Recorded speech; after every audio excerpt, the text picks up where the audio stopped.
1절을 읽어봐요. 1절 같이 시작. 그때 제자가 더 많아졌는데, 자, 제자가 많아졌습니다.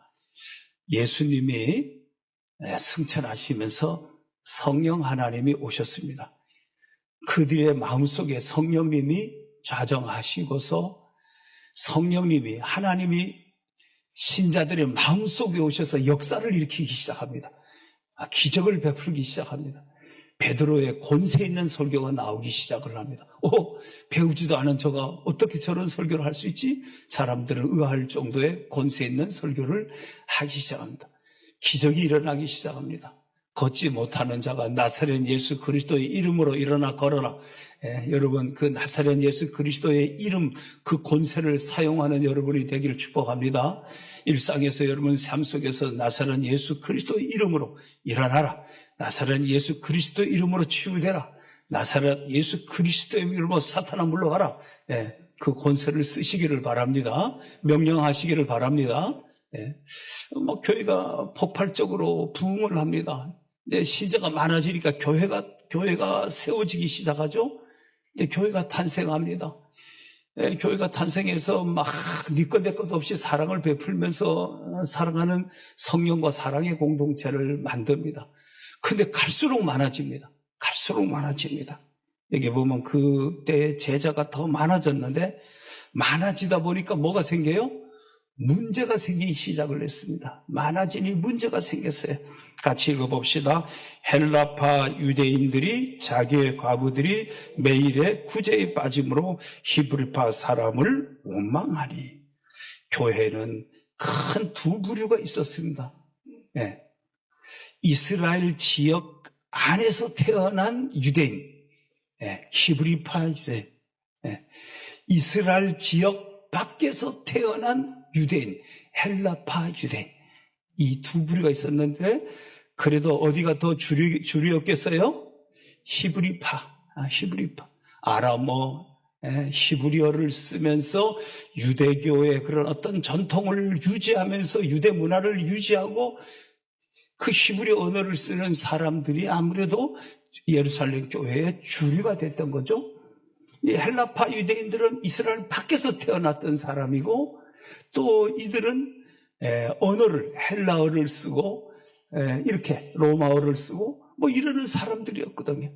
그리고 문화적으로도 그들은 헬라의 문화를 접하고 있는 거예요. 뭔가 같은 공동체 안에 있기는 하지만 묘한 그런 어떤 정서적 갈등, 또 어떤 출신에 대한 갈등, 이런 것이 교회 안에 있었던 거죠. 자, 그런데 이제 교회가 그때나 지금이나 교회는 어떤 어려운 사람들을 돕는 일을 해왔던 거죠. 구제를 했던 겁니다. 이제 지금 국가나 정부가, 기관, 사회단체, 뭐 여러 기관에서 어려운 사람을 돕고 있잖아요. 근데 교회가 이제 구제 사업을 합니다. 가난한 사람들에게 어느 시대나 고아나 가부나 고통스러운 약자였잖아요. 그래서 남편이 없이 살아가는 가난한 사람들을 교회가 돕습니다.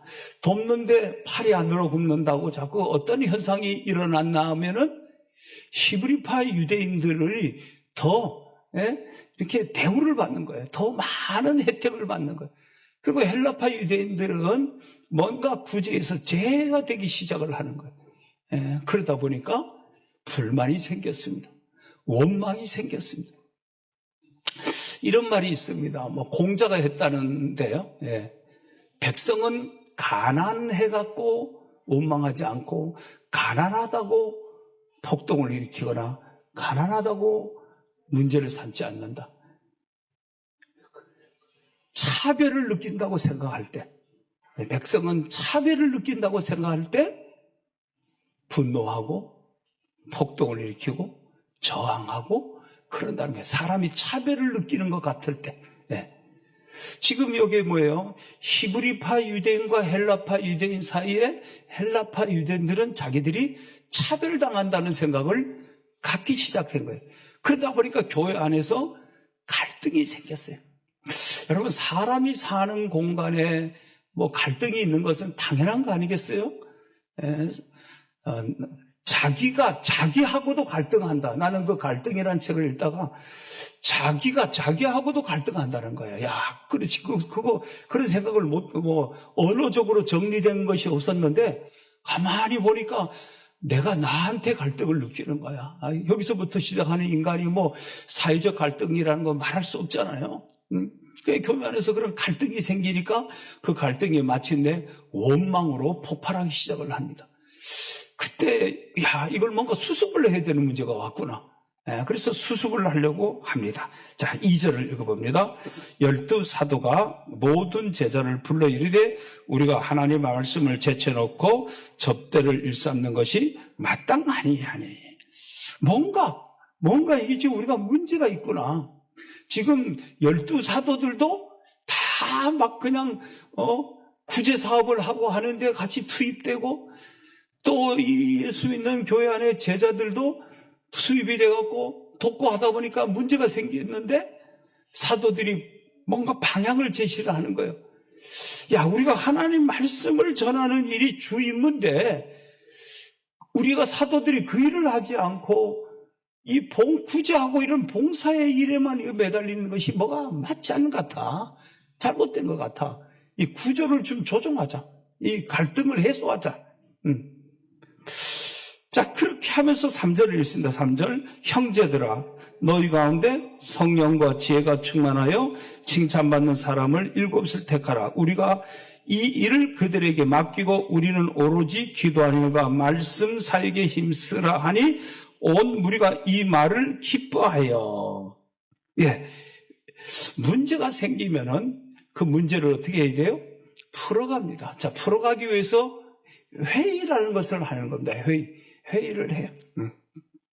논의를 하는 거죠. 논의를 해서 이걸 어떻게 했으면 좋겠나. 우리도 오늘 이제 예배 마치면은 점심 먹으면서 새가족 초청팀들하고 모여서 회의를 할 거예요. 더 효과적인 어떤 일을 하기 위해서, 더 일을 잘하기 위해서 회의를 합니다. 자, 그러면서 회의를 하면서 낸 것이 사도들은 말씀 전하고 기도하는 일을 전무하기로 하고, 이런 구제하거나 교회 행정이나 사무를 처리하고 이런 일은 7명의 집사를, 일꾼을 선택하자. 7명의 일꾼을 선택해서 그들에게 맡겨서 업무 분담을 하자. 역할 분담을 하자. 그렇게 회의 결론이 나게 됐던 겁니다. 그 회의 결론을 사람들이 다 뭐예요? 기쁘게 생각했다. 그거 참 잘했다. 맞아. 우리가 그렇게 진짜 할 걸 왜 이렇게 했느냐. 사도들은 말씀 전하고 기도하고 이런 일 전부하게 하고, 그 업무에 집중하게 하고, 또 이런 행정이라든가 사무 처리하는 거라든가 구제하는 거라든가 이런 거는 우리가 7명을 택해서 그 사람들이 업무 분장을 해갖고 일을 하자. 이렇게 결론을 냈던 겁니다. 자, 그러면서 그러면 7명을 어떻게 선택을 할 건가? 이제 7명의 선택을 하는 방식과 또 어떤 기준, 자격의 기준을 우리가 어떻게 잡을 건가 했을 때 사도들이 7명의 일꾼을 선택하는 기준을 제시를 했죠. 3절에 보니 형제들아 너희 가운데 어떤 사람? 성령과 지혜가 충만하여 칭찬받는 사람 7을 택하라. 세 가지 조건을 얘기를 했어요. 하나는 성령 충만한 사람을 선택해라. 회원들 중에서, 이 교회의 회원들 중에서 성령이 충만한 사람을 택해라. 성령이 충만한 사람. 첫째는 거듭난 그리스도인이겠죠? 거듭나야 성령님이 그 마음속에 오니까. 자, 거듭난 그리스도인인데 어떻게 신앙생활을 열심히 하는 사람. 신앙의 생활을 열심히 하는 사람. 기도하는 일을 열심히 하는 사람. 예배 드리는 일을 열심히 하는 사람. 전도하는 일을 열심히 하는 사람. 남을 사랑해 주는 일을 열심히 하는 사람. 봉사의 일을 열심히 하는 사람. 찬양을 열심히 하는 사람. 그런 사람을 우리가 뭐라 그래요? 성령 충만하다. 성령이 충만한 사람을 뽑으라. 영적인 사람을 뽑으라는 거예요. 영적인 사람. 왜? 교회는 회사가 아니고, 교회는 어떤 사회단체가 아니다 이 말이에요. 교회는 하나님의 집이고 하나님의 일꾼들이 모여서 일하는 하나님의 일터다 이 말이에요. 그렇기 때문에 이 교회는 영적인 사람, 거듭난 사람, 성령 충만한 사람, 거듭났지만 뭔가 하나님 오직 주님만을 위해서, 오직 복음을 위해서, 오직 하나님의 영광을 위해서, 오직 그리스도를 위해서 사는 그런 사람들을 교회의 일꾼으로 뽑으라는 거예요. 교회의 핵심적인 일꾼을 만들려고 하는 겁니다. 우리 교회가 이제 12월 말에 우리도 임직을 합니다. 우리 임직자들 한 분 한 분이, 또 우리 교회 성도님들이 이렇게 성령이 충만한 사람, 이것을 다른 말로 5절에 보면 온 무리가 이 말을 기뻐하여 믿음과 성령이 충만한 사람 이렇게 표현했습니다. 믿음과 성령이 충만한 사람. 곧 성령이 충만하다는 것은 믿음이 좋다는 겁니다. 예수님이 제자들에게 마태복음을 우리가 읽어보면은 예수님이 제일 많이 말씀하는 말이 무엇이냐 하는 건 믿음이란 얘기를 하는 겁니다. 이 믿음이 적은 자들아, 믿음이 왜 그렇게 적냐? 왜 믿음이 없냐? 저 이방인들은 믿지 않냐? 저 백부장이 믿지 않냐? 그냥 말씀만 하시면 우리 집에 들어올 것도 없습니다. 말씀만 하면 내 종이 낫겠습니다. 옷이라도 붙잡으면 혈루병 걸렸던 여인이 옷이라도 붙잡으면 병이 낫겠다는 믿음이 있었지 않냐? 딸이 귀신 들려갖고 고통받는 여자가 그냥 모욕을 당하고도, 개들도 부스러기, 주인의 상에 떨어지는 부스러기를 먹지 않습니까? 라는 그 믿음 받냐? 근데 너희들이 예수님의 제자인 너희들은 왜 믿음이 적냐? 교회는 곧 어떤 공간이에요?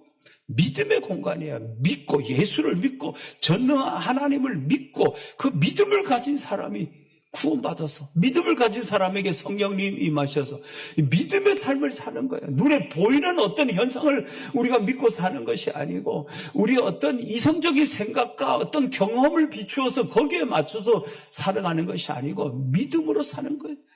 그 베드로가 고기를 잡으려고 했다가 밤새도록 못 잡았는데 예수님이 깊은 데다 그물을 던지라고 했더니 이렇게 말하잖아요. 말씀에 의지하여 믿고, 내가 주님의 말씀을 믿고 그물 한번 던져보겠습니다. 그랬더니까 그물이 찢어지도록 고기를 잡아서 2배를 가득 채웠더라. 믿음의 공간이고, 믿음이 역사하는 공간이고. 우리가 지금 교회에서 예수님을 믿고 신앙생활을 할 때 다 일어나는 역사가 뭡니까? 믿음의 역사인 겁니다. 믿고 기도할 때 역사가 일어나는 거예요. 여러분에게 이 믿음이 있기를 축복합니다. 두 번째로 지혜가 충만한 사람을, 믿음이 충만하고 지혜가 충만하고 지혜로운 사람을 택하라 이 말입니다. 교회라고 하는 이 공동체가, 이렇게 공간에 이 공동체가 어떤 활동을 하려면 어떤 판단을 내려야 되고, 어떤 것들을 분석해내야 되고, 어떤 걸 분별해내야 될 지혜가 필요한 겁니다.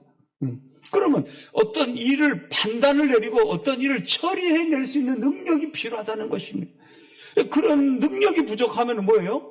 능력이 부족하면 엉키는 거예요. 엉키는 거예요. 저는 우리나라 이렇게 참 보면서 이런 생각을 해요. 하나님, 정말 우리 나라를 사랑하는, 정말 백성을 사랑하는 그런 지도자가 나오게 해주십시오. 우리가 가만히 보면 우리가 피곤을 느끼는 아주 피로 현상이 있잖아요. 여와야 무슨 진짜 보수도 아니고 진보도 아니에요. 진짜 보수나 진보 가치 갖고 정치를 한다면 이해는 하겠어요. 그건 매우 중요한 거거든요. 그런 진보나 보수의 가치가 다 이 정반합을 이루어가는 거거든요. 그런데 이건 무슨 보수도 진보도 아니고 그냥 반대를 하면 반대를 하면서 싸우는 걸 볼 때, 이 진짜 북한이 쳐들어 내려오지 않는 것도 은혜구나. 이게 어떻게 하든지 나라를 참으로 사랑하는 지도자가 나와야 되거든요. 나라를 참으로 사랑하는 국회의원이든지 이런 사람들이, 여기 아산시장 나오려고 하면 뭐예요? 아산시를 진짜 사랑하는 사람이 나와야 되는 거예요. 그런 마음을 갖고, 내가 이 아산시를 잘 되게 해봐야 되겠다. 이런 마음 갖고. 그러니까, 이게 어떤 분별력이 좋은 사람이 필요한 거거든요. 판단력이 좋은 사람이. 교회도 어떤 일을 문제가 생기면 뭐해서 회의도 해야 되겠고, 문제를 풀어가야 되고, 어떤 상황을 대처하는 능력 있는 사람이 필요한 거거든요. 방향을 제시해 줄 아는 사람. 그 누구예요? 지혜 있는 사람이거든요. 지혜 있는 사람. 여러분, 교회 안에서 또 교회 밖에서 일터에서 여러분을 사람들이 참 지혜롭다. 그런 사람 되기를 축복합니다. 세 번째로 어떤 사람이요? 칭찬받는 사람을 택해라. 칭찬. 사람들 가운데서 사람들이 칭찬하는 사람이 있다. 칭찬하는 사람.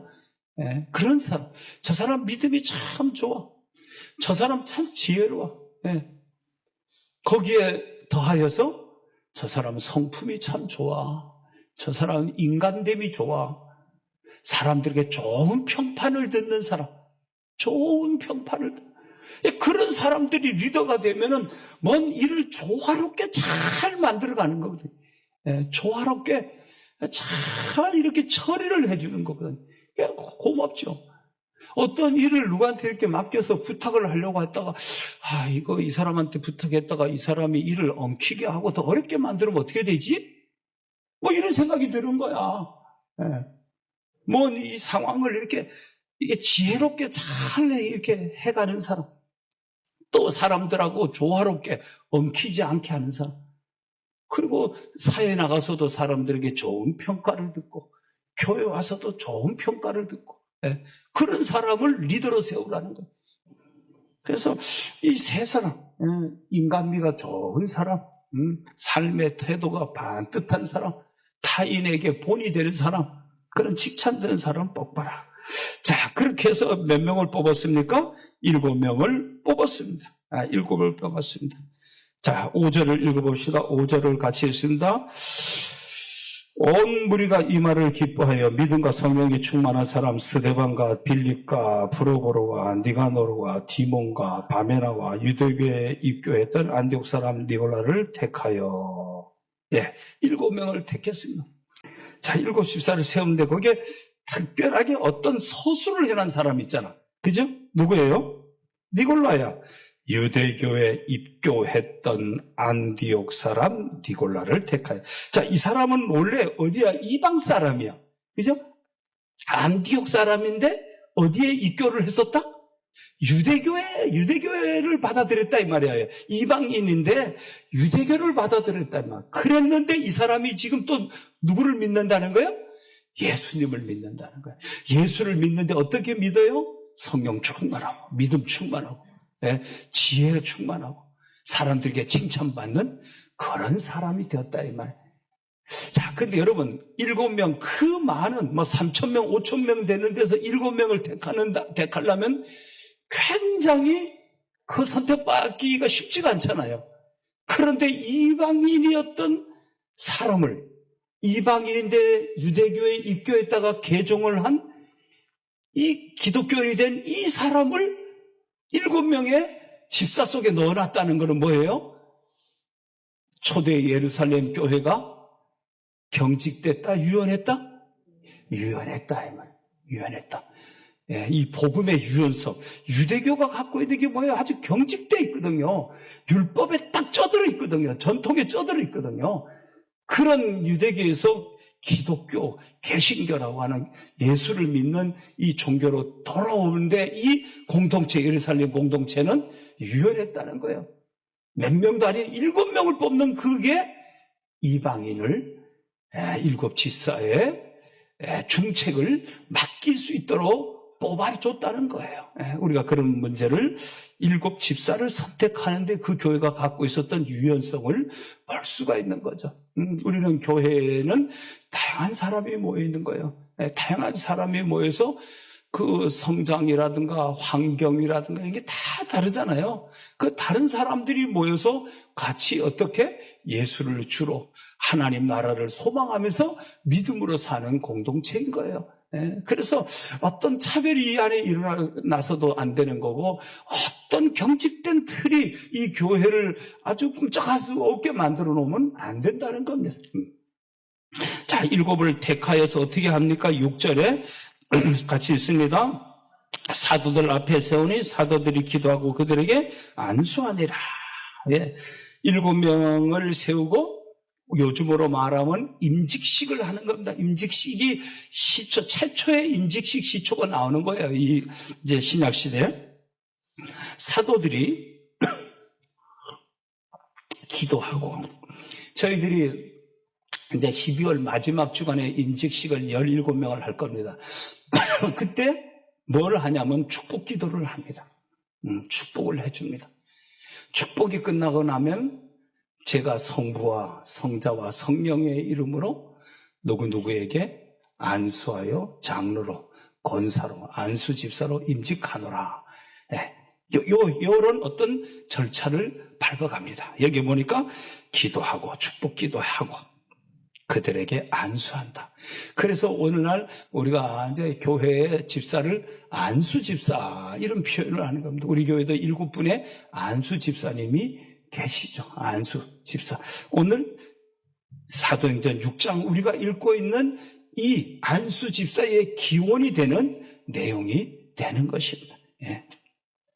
자, 그렇게 해서 7명을 세웠다니까, 자, 교회는 어떤 변화가 일어나기 시작을 했나요? 7절, 하나님의 말씀이 점점 왕성하여. 예, 말씀이 왕성해졌다. 왜? 사도들이 밀가루 포대 들고, 보리쌀 나눠주고, 빵 나눠주고 하던 사도들이 말씀 사역만 하고, 사도들이 기도하기 시작하고, 예, 역할을 분담하니까 사도의 어떤 필수 임무인 말씀, 이 말씀 기도 생활에 전념하니까 말씀이 더 왕성해졌다. 하나님 말씀이 교회 안에 왕성해졌고. 자, 두 번째로 예루살렘에 있는 제자의 수가 많아졌고 더 많은 사람들이 예수님을 믿기 시작한 거죠. 갈등을 해소했잖아요. 예. 지금 히브리파 유대인들이 우선권을 갖고 있는 이 공동체 안에서 우리는 그런 차별이 있어서는 안 된다. 우리는 그리스도 안에서 다 같은 형제요 자매다. 어떤 차별도 일어나서는 안 된다. 갈등을 해소해 준 거예요. 그러니까 헬라파 유대인들이 이제 마음이 풀린 거예요. 네, 풀린 거예요. 성령님이 역사하기 시작했겠죠? 역사하면서 그들의 마음이 하나가 되기 시작을 했어요. 자, 그러니까 성도들이 나가서 어떻게 합니까? 원망하던 그들이 나가서 뭐 해요? 감사하기 시작하고 또 그들이 나가서 교회를 예수를 선전을 할 때 그 아름다운 선전자가 되는 거죠. 그러니까 믿는 사람들이 많아지기 시작을 했습니다. 예수 믿는 사람이 많아졌어요. 심지어 어떤 사람도 더 믿었더라. 허다한 제사장의 무리도 이 도에 복종하니라. 예, 허다한 제사장의 무리도 이 복에 복종했다. 이걸 요즘 말로 말한다면은 예를 들면 이런 말도 될 수 있겠죠. 천주교 신부가 개신교로 개종을 했다. 이렇게도 해석할 수 있겠죠. 스님이 예수 믿게 된 거야. 이런 말이에요. 여기에 허다한 제사장의 무리도 이 도에 복종했다라는 이 말은 이 복음의 능력이 얼마나 왕성했는가를 보여주는 거죠. 많은 사람들이 막 폭발적으로 예수님을 영접하고 그리스도인의 제자가 되는 역사들이 일어났다는 것입니다. 우리 양문교회 교우 여러분도 믿음과 성령이 충만한 영적인 성도가 되기를 축복합니다. 지혜로운 성도가 되어서 교회를 평안하게 만들어가는 지혜자가 되기를 축복합니다. 칭찬받는 성도가 되어서 교회에서도 교회 밖에서도 사람들에게 그리스도를 영광스럽게 드러내는 우리 양문교회 교우들 다 되기를 주님의 이름으로 축복합니다.